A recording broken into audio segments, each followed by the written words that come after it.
All right, y'all. We're doing Appalachian ghost stories and other tales, written by James Gay Jones. We're going to talk about Centralia's headless ghost. All right. At the time of the building of the West Virginia and Pittsburgh Railroad, now the B&O, from Buchanan to Camden on Gauley, around 1890, many people came here to work on the construction. Among those who came was Jacob Beamer, who became a legendary character in that area, especially among the young people who knew him. Beamer was in his 40s at the time, and as far as known, he had never married. Before coming here, he had attended an Eastern college, but had dropped out before completing work for a degree.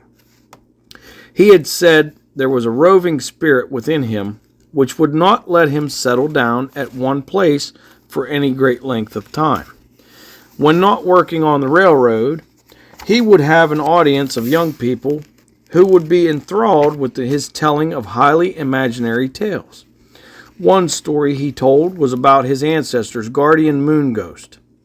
As Beamer told it, his ancestors had originally come from the moon. His guardian ghost had explained to him how the Beamer family, while on a visit to the earth, had become stranded here, and a lucky day it was for them. A very long time ago, the moon was much closer to the earth than it is now, Beamer related. It was a miniature earth with an atmosphere and inhabited by beings not unlike earth people. Then it took only a brief time to travel by moonbeams from Luna Firma to Terra Firma. Then a terrible event occurred. A monstrous-sized meteor came through the heavens so close to the Earth that this planet was thrown off balance. Its landmass was broken into continents, and the Earth's poles changed locations. This meteor struck the moon, which, with such force, it flattened the side which faces the Earth, hooved out the back side, and made it a lopsided planet. Moreover, the moon was forced out into space thousands of miles, and its rotating mechanism was destroyed.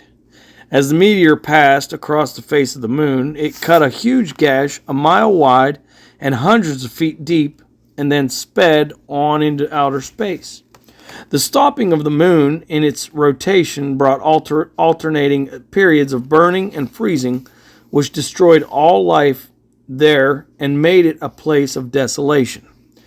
The Beamer family, with no home to go back to, made adjustments quickly to living on Earth, thanks to their guardian moon ghost, who came here to watch over them. Free of the embellishments that normally characterized Beamer's discourses, that was the gist of his story of his family's origins. It was well known among those who were acquainted with Beamer that he liked to take long walks alone at night, especially in the moonlight. Some believed he did this so that he could privately commune with his moon ghost. It was while he was on one of those nocturnal strolls that he was run over by a train as it passed through a deep cut in the hill near the village of Centralia, which is located some 13 miles up the Elk Valley above Sutton.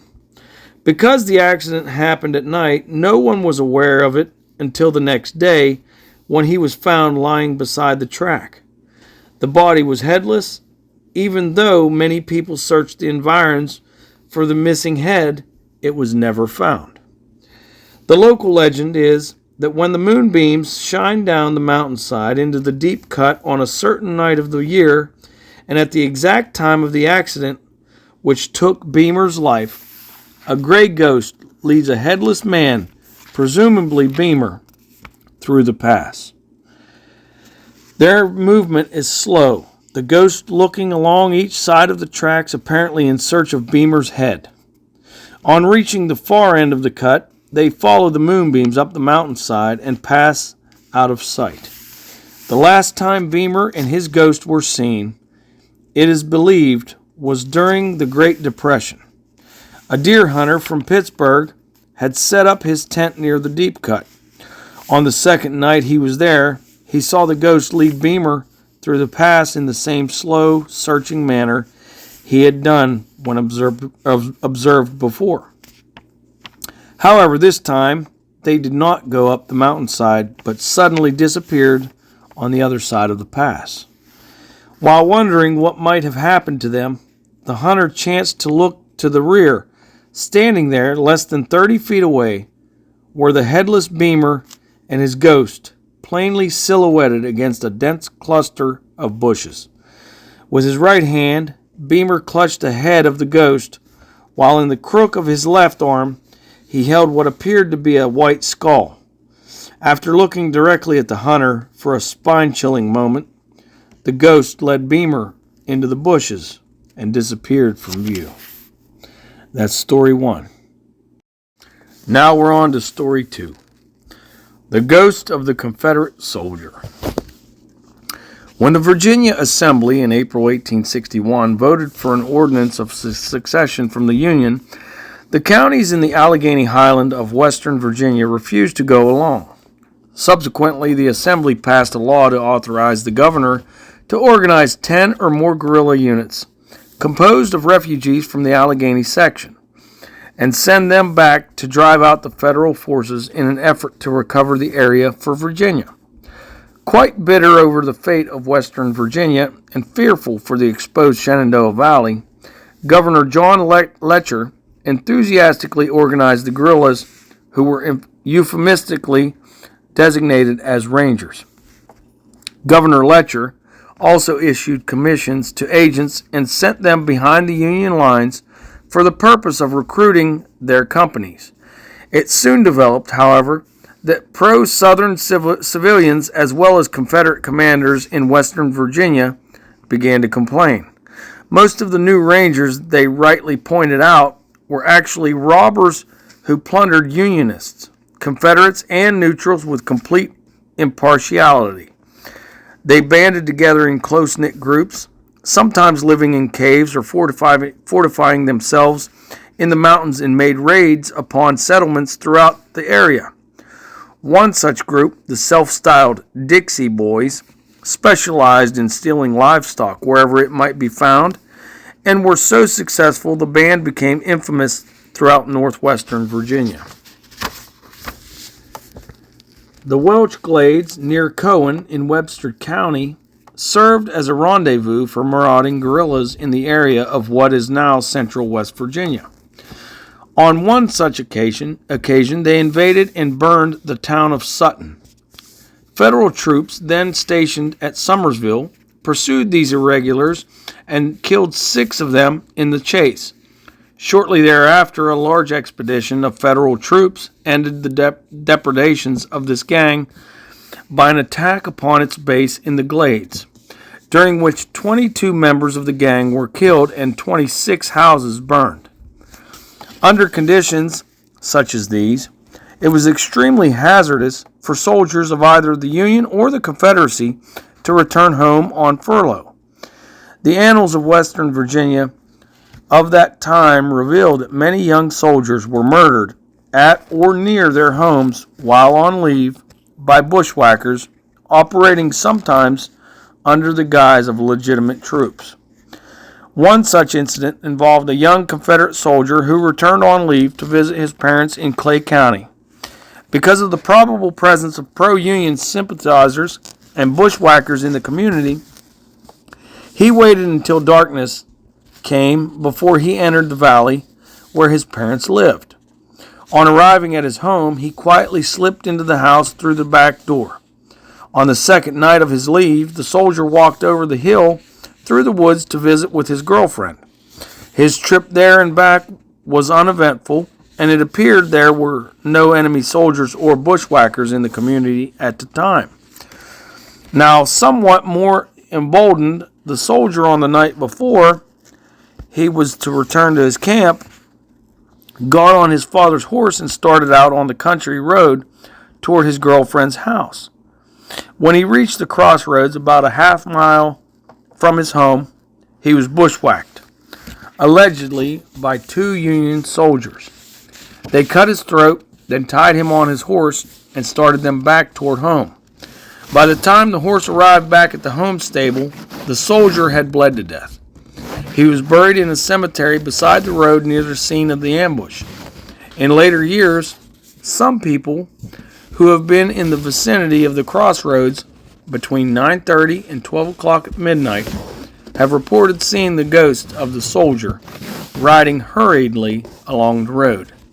He sat uneasily on his horse with his feet out of the stirrups and looked back often as if he expected someone to be in pursuit of him. Some observers have waited long after the ghost rode out of sight to see if anyone was following it, but as far as known, no pursuer has ever been seen.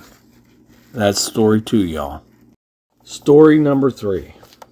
The Ghost of Zona Shoe. In the annals of Greenbrier County can be found the unique fact of the admission to court record of the testimony of a ghost. The events that led up to that bizarre experience occurred in a rural community east of Raynell in 1897. In a neat little cottage in that community, Mary Hester, a middle-aged widow, lived alone. Hour after hour, late into the night, she lay awake and reviewed in her mind all the things she could remember having heard or observed about her son-in-law, Edward Trout Shoe. She recalled the time when this brawny, ruggedly handsome young blacksmith and stonemason first came to the community, and how excited the young ladies were about his arrival. Then there was the surprising news that one of his admirers, Esteline Cutlip, had run away from home to marry him. After their marriage, they had returned to the community and started housekeeping in a log cabin across from the Rock Camp Church. Sometime after their baby girl was born, it was observed that Trout rarely did any work and neglected to provide for his family. Ominously, one dark winter night, 3 men appeared at the front door of his cabin and told him in no uncertain terms to go to work and get food and clothes for Esty, and the baby. When Trout failed to do as ordered, the 3 men returned, overpowered him, and dragged him to a nearby creek.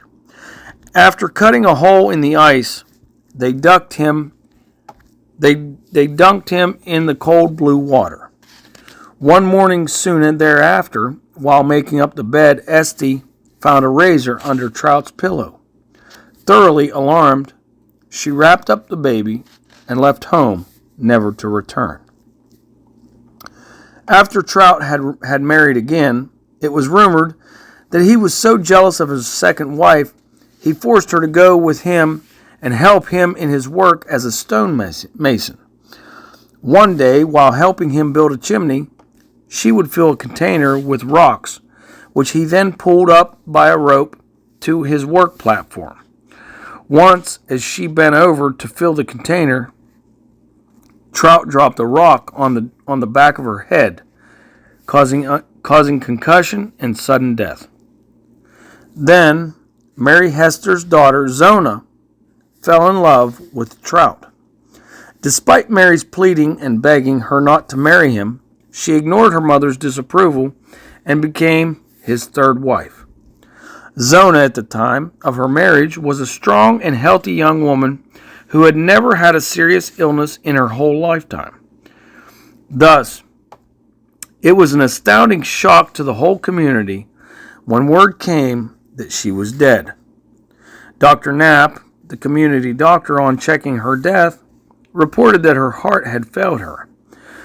Now that Zona was dead and buried, Mary could only lie sleepless, or at best toss in fitful slumber at night and wonder what had really happened. She had some doubts about Dr. Knapp's report on the cause of her daughter's death, and she fervently prayed that she might learn how Zona had really died. In her fitful slumber, Mary thought she heard noises about the house, but on becoming fully awake, all was quiet. Later in the night, while she dozed, she was disturbed by hearing someone calling her. On awakening, she saw a pale silhouette of Zona standing at the doorway of her bedroom. When Mary sat up in bed, the apparition disappeared. Just to make certain she was not dreaming, she arose and looked throughout the house and out the windows into the night, but all was quiet and serene. A few nights later, Zona's ghost reappeared at Mary's bedroom door and pleaded, "Mother, Mother, please help me." Mary, although thoroughly frightened, arose and followed the ghost to the back door. From there, she watched it walk out through the apple orchard toward the Soul Chapel Cemetery where Zona had been buried. The next appearance of Zona's ghost was frightfully disturbing to Mary. It was while she was on her knees praying that she felt a hand on her shoulder, and on looking up, she saw the ghost standing beside her. It related in great detail how Trout had murdered Zona because she had prepared a meal without any meat. He had become so angry, he clasped her head in his huge hands like a vice, and with a sudden twist had broken her neck. After the ghost had left, Mary remained sleepless throughout the remainder of the night. Her mind was racked with worry over what she should do. The next day, she went to her neighbors and told them all that had happened. After some discussion, it was decided that the proper authorities should be notified. Mary, accompanied by some neighbors, went immediately to the county seat at Lewisburg and reported the happenings to the prosecuting attorney. Soon thereafter, steps were taken to hold an inquest. Zona's body was exhumed and removed to the Nickel Schoolhouse for the inquest and autopsy. In addition to Dr. Knapp, Dr. Rupert, a surgeon, and Dr. McChesney were appointed to perform the autopsy. A jury of 6 persons, led by Constable Sauver, was brought to the schoolhouse to observe the proceedings when Trout Shue asked if he might attend the inquest. The authorities refused to grant his request. It was at the inquest that it became public knowledge for the first time that Trout had personally prepared his wife's body for burial. He had dressed her in a frilly, high-necked dress with a large bow below the chin. It was thus that she appeared when Dr. Knapp had checked. However, he admitted his examination had been somewhat hastily made because of the agonizing grief being expressed by Trout at the time over the loss of his wife. After the body was removed from the coffin and placed on a table, Dr. Rupert examined the stomach to see if there were any poison present, but found none. At this point, one of the jurors asked Dr. Rupert why the woman's head had seemed to roll loosely when the body was placed on the table. An examination was then made of the neck, and it was found to be broken. Following the inquest, Trout was arrested and taken to the county jail in Lewisburg to await trial on the charge of having murdered his wife. Some people were so incensed over what Trout was accused of doing, they looked upon a trial as a waste of time. When John Seward appeared with a rope and suggested a hanging party, he soon had a mob moving in the direction of the county jail.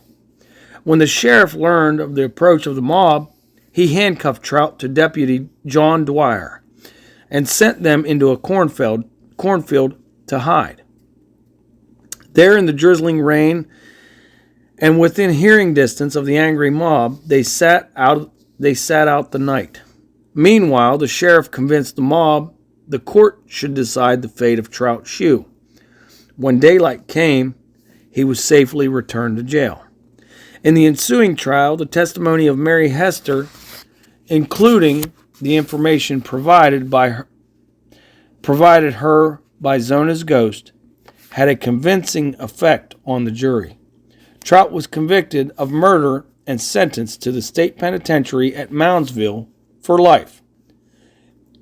It was while there that he died in 1905. All right, everybody, this is story number 4, the campus ghost. It is common knowledge in the community of Glenville that there is a ghost on the campus of the local state college. As far as known, it has never been seen, but has been heard on numerous occasions by certain students, faculty members, and building caretakers as it passed through Verona Maple Hall and Clark Hall, presumably on the way to the cemetery adjoining the campus. It seems to linger longest in Clark Hall, where late working journalism students and members of the Mercury staff have reported hearing it. So far, it appears to be a kind and pleasant ghost, and the only criticism heard about it is that it seems to be unusually awkward and clumsy as it moves about. Why the ghost is there has been the subject of some speculation. Some believe there may be some connection between the ghost's appearance and the unresolved murder of a local resident some years ago. In the fall of 1918, a lady by the name of Lou Sis Lynn, who lived in a house where Verona Maple Hall is now situated, was bludgeoned to death, and her assailant was never apprehended. Therefore, some believe this is Miss Lynn's ghost, searching for the murderer in the corridors of the buildings on the upper campus. Some close observers of the situation have reported that early morning commuters across that area of the campus have noticed that the cemetery gate, for some unknown reason, is often found open at that time of the day. All right, y'all, this is story number 5. The apparition on Courthouse Square. When Uncle Pete Kelly sat down beside the white-haired old gentleman on a bench at the Courthouse Square on that warm spring morning in 1897, little did he realize what a bizarre experience was in store for him. During the course of a casual conversation with the aged man, Uncle saw was 40 feet distant at another bench, a man who bore a remarkable resemblance to the one who sat beside him. Noting Pete's observation, the man beside him nodded his head in the direction of the other and said, "That is Doug Graham. He is no longer with us. His unfortunate ordeal made an old man of him overnight, and all before his 25th birthday." Then, in a low voice, and completely devoid of any show of empathy, the aged man recounted to my uncle the events in Doug Graham's life which destroyed him. Doug's father, Alec, was a farmer and livestock dealer. Each year in late fall, he with his drovers took a herd of cattle by way of the dusty turnpike to an eastern market. But because of the presence of highwaymen waiting to relieve him of his money from the sale of his cattle, he knew he had to take special care on the way back home. Also, because of the scarcity of banks, he had to keep his money at home under a guard maintained night and day for weeks after his return. One fall, Alec and his drovers set out once more on the long drive to market. 17-year-old Doug was left at home with his invalid mother to manage the farm during his father's absence, and to be on guard against those who might lie in wait for his father at the homestead. About 10 days after Alec left home, Doug began his night watch. Even though he did not expect his father to return until 4 or 5 days later, this night was dark, except for occasional breaks of light from a full moon that raced through dark, billowy clouds. During one such interval of light, Doug saw something move behind the grapevines at the backyard fence. Intensely alert now, he waited for the light to return. Although the next light span was only momentary, he was able to see a man skulking there. Taking careful aim with his rifle, he fired into the vines where the man had stood.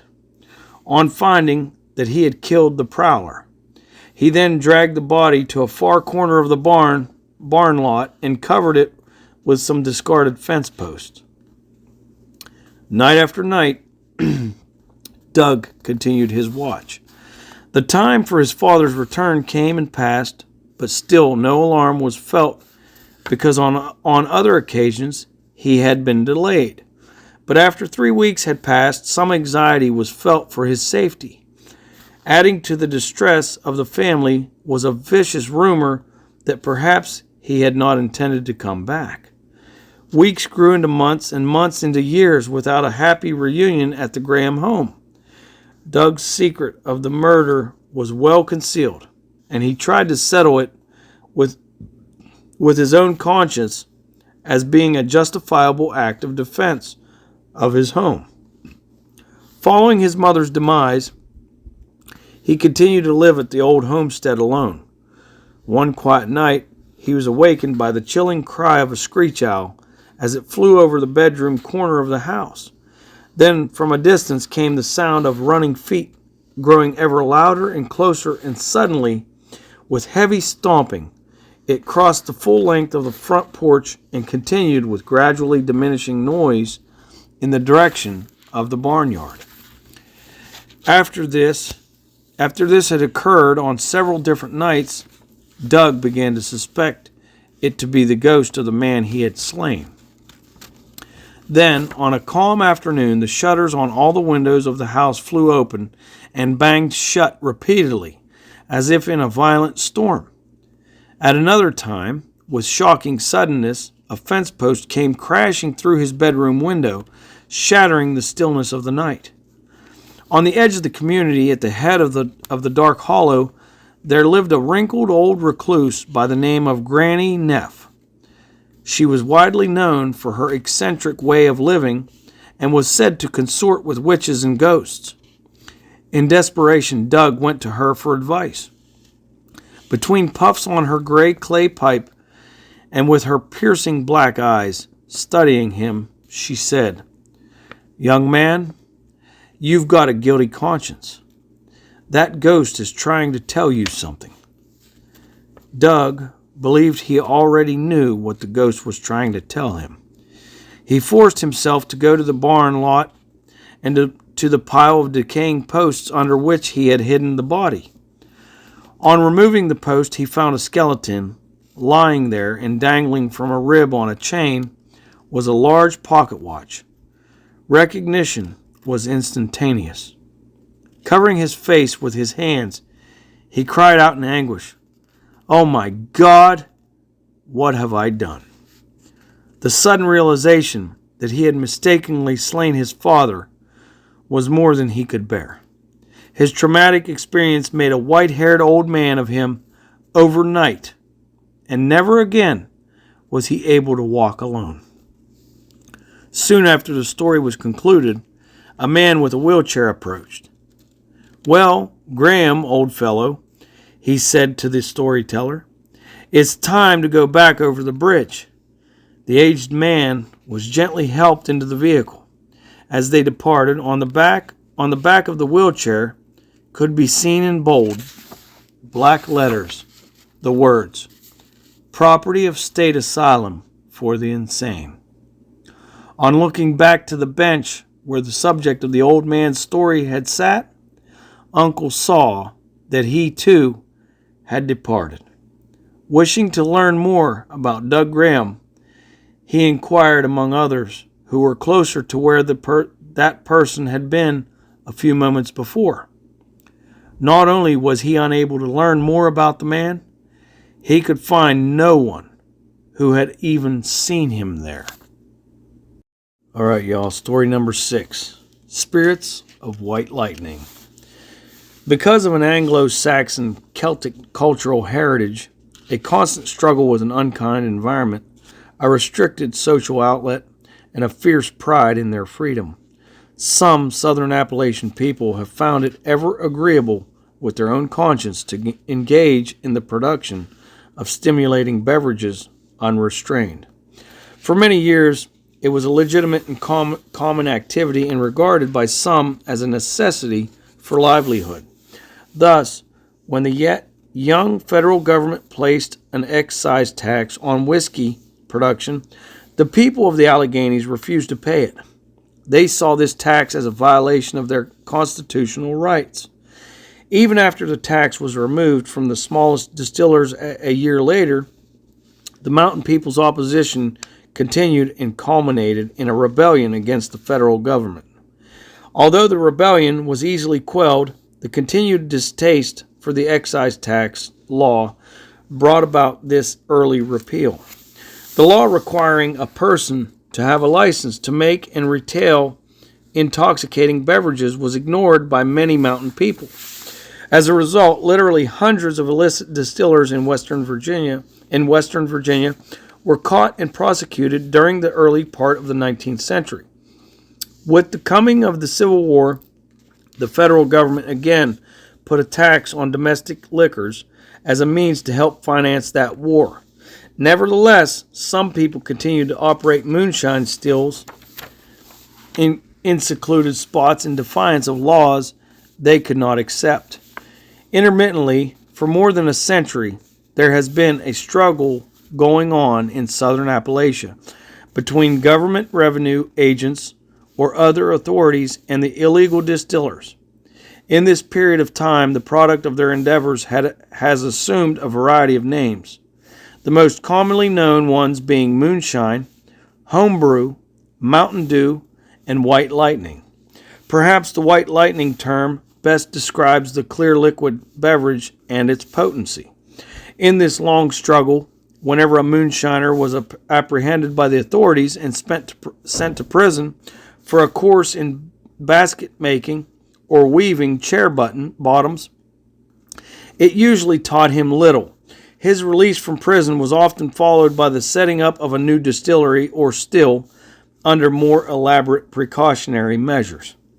One story that is well known throughout Appalachia is about a revenue agent who went into the mountains in search of a particular moonshiner.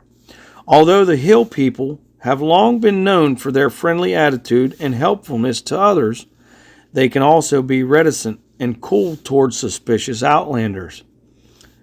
So, as the revenue agent searched for the illegal distiller, he was often thwarted in his efforts by being given the silent treatment or outright misinformation. In time, however, the agent arrived at the mountaineer's cabin and was met at the front door by a small, sharp-eyed boy. When the agent asked to speak to the boy's father, the boy replied, "He ain't here." "Could you tell me where he is?" the agent inquired. "Yep." "Well, where is he?" "He's up in the woods making," the boy answered. "Could I speak to your mother then?" the agent asked. "Nope." "Why not?" "'Cause she ain't here." "Could you tell me where she is?" "Yep." "Well, she's up in the woods making too," the boy finally admitted. The agent then offered to pay the boy 50 cents if he would show him the way to his father. As an answer to the agent's offer, the boy held out his own open hand. "You'll have to take me up there first," the agent stated flatly. "I'll pay you when we get back." "I'll take the money now," the boy said evenly, "'cause you ain't coming back."